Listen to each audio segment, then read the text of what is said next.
37 years old na ako nagsasabong. Ito na ang ibinuhay ko sa pamilya ko. Nag-umpisa ako sa sabong. Grade 6 ako eh. Simple lang. Pag sumugal ka, sigurado maghihirap ka. Ayan ang laro ng sabong. Lahat na napunta kalimitan dito, lahat talo, walang nananalo. Kahit anong daming pera mo, mauubos yan. Maraming naghihirap sa sabong, sobrang dami. Yung online sabong, maraming nagpakam. At saka marami ding sa sabong, matataas na tao. Wala. Walang sugarol na yumaman eh. Kalimitan naghirap. Yan, maraming nasira ang ulo dyan. Maraming na ipagbili ang ari-arian. Dating nakakotse, ngayon nakatakawalan, nakabike na lang.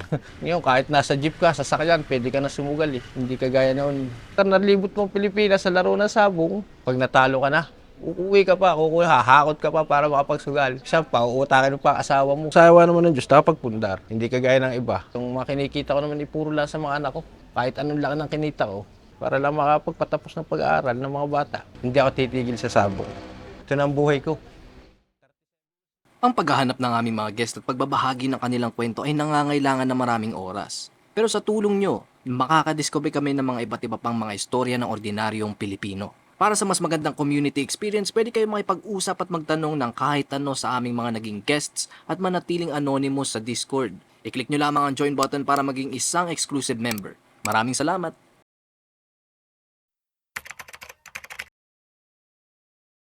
Ako nga pala si Henry Alcala, taga dito sa Bawan, Batangas, isang sabongero at isang mananabong ng taga Bawan. Ako ay nag-umpisa sa sabong noong pagka-graduate ko ng high school hanggang sa ngayon. 37 years old na ako nagsasabong. Ito na ang ibinuhay ko sa pamilya ko at sa mga kaibigan ko. Kaya ngayon, sa awa ng Diyos, maganda naman ang naging takbo. Nag-umpisa ako sa sabong, siguro mga grade 6 ako eh. Sa mga tupa-tupada hanggang sa nadala ako sa mga big time. Nadala ako sa kung saan labanan. Sa mga mabigat na labanan. World Slasher, bakbakan, sa lahat na. Lahat ng mabibigat na laban sa Pilipinas, nakasali na kami. Sa awa ng Diyos, nakapagpa-champion din doon. Marami din ako lang napadala dito eh. Kalimitan sa Batangas sa Sabong Nation. Buong Pilipinas, sinikap ko sa laro ng sabong. At saka, naging maayos naman. At maganda rin ang takbo ng pamilya ko kahit pa paano nakapagpatapos ng pag-aaral. Ang sabong, simple lang eh. Pag sumugal ka, sigurado maghihirap ka. Ayan ang laro ng sabong. Kailangan hindi ka susugal dyan. Kailangan iuwi mo yung pera mo. Pag hindi mo na iuwi, wala kang magiging pera dito kasi ito'y sabong to eh. Ito'y lahat na napunta kalimitan dito, lahat talo, walang nananalo. Yan ang matagal lang layo na magsasabong. Puro pag lumabas, lahat talo ang nalabas dito, walang nananalo. Kaya gayon ang sabong. Kailangan maalam ka sa laro ng sabong. Yung kinikita mo, hindi mo pwedeng lagi mong isusugal eh. Hindi ka makakapagpatapos ng pagpapaaral ng iyong mga anak. May success story po ba kayo ng mga anak niyo po? Sa awa ng Diyos, doon ako nagpatapos. Una, yung panganay ko, engineer. Chemical engineer. Yung isa, matatapos na ngayon, ay yung industrial engineer. Yung isa naman, magpupulis. Kaya, yun. May 3 pa akong ampon. Sa mga tauhan ko rin yun, mga tao ko yun eh. Na naging tao ko, na pinabayaan ng mga magulang, nasa akin din. Talagang yung sabungan po talaga naging ano po? Tahanan ko, pangalawang tahanan, sabungan. Tsaka masarap magsabong.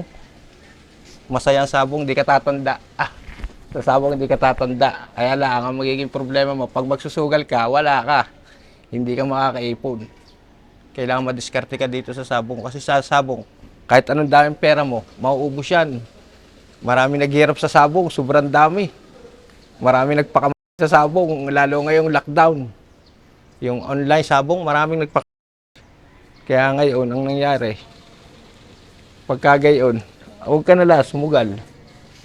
Buhayin mo na lang ang pamilya mo. Isipin mo yung pamilya mo. Yung mga taong nakapaligid sa iyo. Kaya kawan. Ayan ang masasabi ko sa laro ng sabong. Kailangan mo lang maging matalino, hindi yung puro sugal. Kasi yung nagsusugal, kalimitan na nagsugarol dito, naghirap eh. Walang sugarol na yumaman eh, kalimitan naghirap. Maraming nasira ang ulo, gawa ng yung dating talpakan. Yan, maraming nasira ang ulo dyan. Maraming na ipagbili ang ari-arian.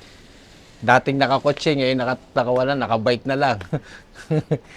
Kaya yan, ang nangyari yan, ang buhay na sa bungero.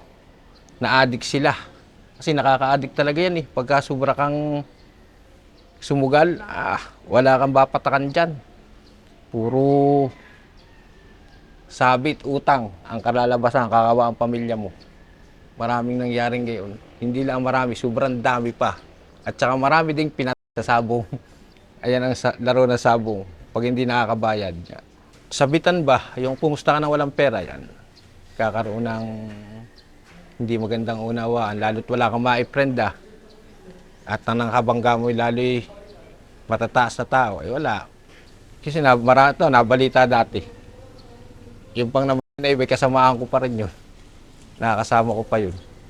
Ilan yun, dami nun, yung mga 20. Kaya lang masasabi ko sa sabong, huwag mandadaya. Dahil ang kalaban mo sa sabong, may-ari na sabungan. Pag nandaya ka, may paglaladyan ka sa sabungan. Yun ang kawandian ng sabong. Masasabi niyo po doon ngayon na yung sabong ngayon, kasi di ba meron na po yung sa cellphone lang. Ay, malaking pagkakaiba. Ang sabong nun at saka ngayon. Kasi ngayon yung sabong ngayon, yung sa online sabong, magandang manok, pwede na. Kasi nilalabanan niya ng mga tao pag makitang maganda. Iba ang sabong noon eh. Kasi ang sabong noon, magagaling ang manok. Hindi kagaya ngayon. Basta maganda tingnan sa computer, pwede na nilang isabong. Kasi tinatayan ng tao. Ay noon hindi pwede kasi noon may patmani. Ngayon wala. Walang itinatayang kwarta. Kumbaga magtataya ka lang sa betting. Hindi kagaya dito dati may patmani yung sabong. Ngayon walang patmani, hindi kagaya noon. Lumabang ka ng word slasher, magpapatmani ka 33. 66. Yun ang kaibahan. Sobrang layo na. Makakuha na ngayon ng sabong. Okay, kahit chance na lang, pwedeng dumampot eh. Hindi kagaya noon. Talaga ikinokondisyon yung manok. Ngayon halos hindi na eh. Dinadampot na lang ang kalimitan ng iba.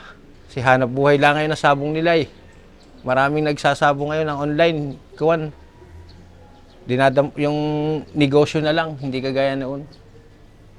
Noon, kailangan ihahanda mong manok mo eh, para ka makapaglaban eh. Ngayon, kahit dinadampot lang nila, pwede ka rin sumabong. Sa tingin niyo po ba yung online sabong mas nakakaano po yun? Parang mas nakaka-addict po? O Mas nakaka-addict talaga yun. Kasi computer lang yun eh, sa cellphone lang yun eh. Okay. Kasi doon, kahit nasa banyo ka, nasa kwarto, pwede kang magsugal eh. Hindi kagaya dati. Pupunta ka pa sa bunga para ka lang makapagsugal. Yun ang malaking pagkakaiba noon at ngayon na sabong. Ngayon, kahit nasa jeep ka, sasakyan, pwede ka na sumugal eh. Hindi kagaya noon. Talagang may araw pati ang sabong noon. Pag sa inyong lugar, tuwing Sabado at Linggo lang. Ngayon, wala na eh. Kahit anong oras na, pwede na.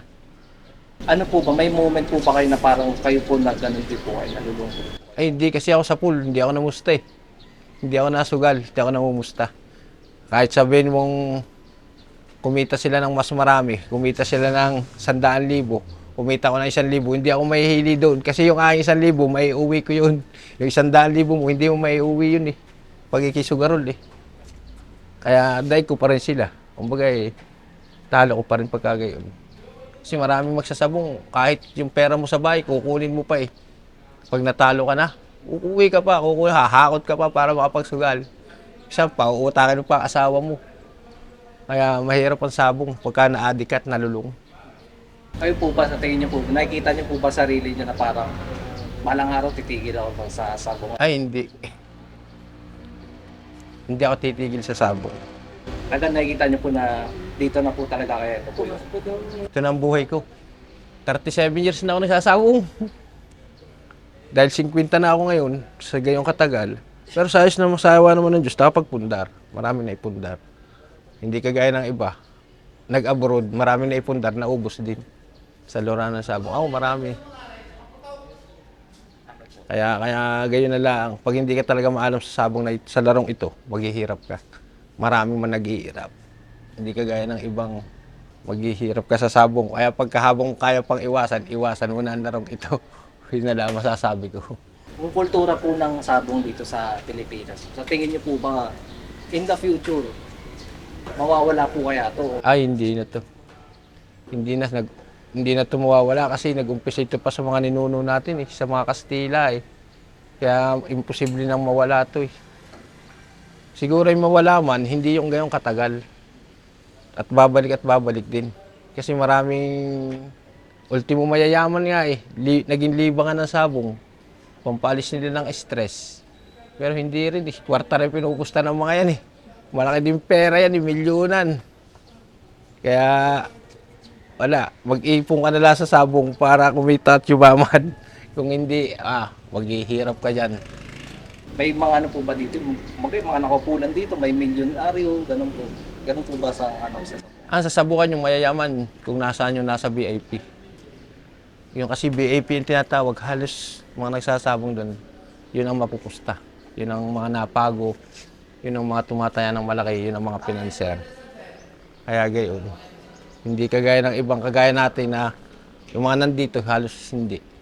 Mga regular lang magsasabong yun. Nagde-delay siya lang yun. Kaya yun ang kanilang madali naman ang sabong basta maalam ka. Kikita ka. Pag hindi ka maalam, lulubog ka. Yan lang ang sabong. Mag-alaga ka ng mag-farm ka. Okay, mag-alaga ka ng manok.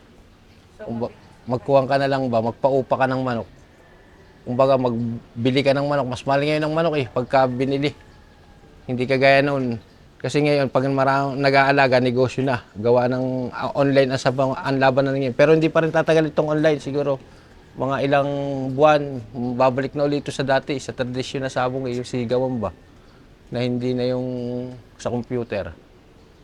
Kasi halos dito na lang yata sa Batangas mayroong online Kasi sa parting Tarlac, Pampanga, puro sigawan na yun Kasi na-assign din ako doon Matagal ako na-assign doon. Kaya alam ko yung nakikita ko doon, halos kuha na rin tawagan na, hindi na online. Ako, nakasasabong, marami ng beses ako pinadala. Napadala na ako sa Dakak, sa Palawan, sa Dipolog, sa Zamboanga. Yung kung saan sasabungan ako napadala sa saan lugar na Kasi dati ako nasa big time na naghahanda ng manok. Tapos na ako sa paghahanda ng manok Ayaw ko nang maghanda Kaya nakarating din ako. Masarap din makarating sa kung saan lugar na libot mong Pilipinas sa laro ng sabong. Hindi ko nga inasahan ako makakasakay ng aeroplano sa pagsasabong lang Kaya ganyan hindi ko ako nalaman ng malaki. Nabigyan ako ng malaki kasi hindi ako nasugal sa sabong. Yung balato ba, nabigyan ako ng kalahating milyon sa sabong. Ang naging premyo ko, yung sa handler ba, yun ang aking kinita. Tsaka yung mga kinikita ko naman, puro lang sa mga anak ko. Kahit anong laki ng kinita ko, ipon lang ng ipon. Para lang makapagpatapos ng pag-aaral ng mga bata. Dahil dadating din yun, mauubusan ka din Pag hindi ka nakatapos Babae ang mga anak ko Kaya hindi sila pwedeng magsabong. Hindi sila si Osang de la Cruz.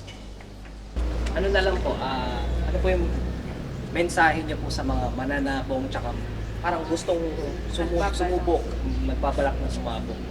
Ang mensahe ko na lang, mag-alaga na lang sila ng manok at magbenta kasi nandun ang pera. Wala sa pagsusugal. Magbenta na lang kayo ng manok kaysa magsabong kayo. Mas mahal ngayon ng manok kasi online pa yung labanan kikita pa sila. Yun lang masasabi ko sa kanila.